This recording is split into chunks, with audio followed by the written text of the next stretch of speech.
नमस्कार. टोमॅटो शोधतोय. ये आहे देखो.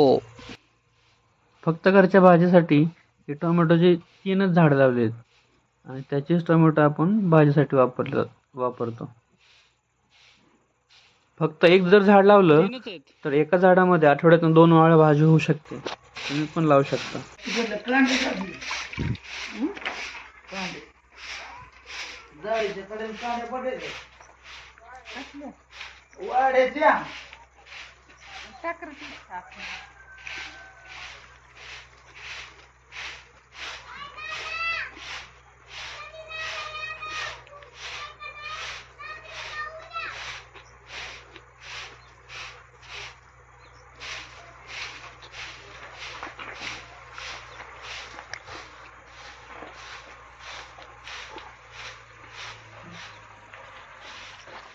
एक थेंबही औषध नाही मारलेलं ह्याच्यावर.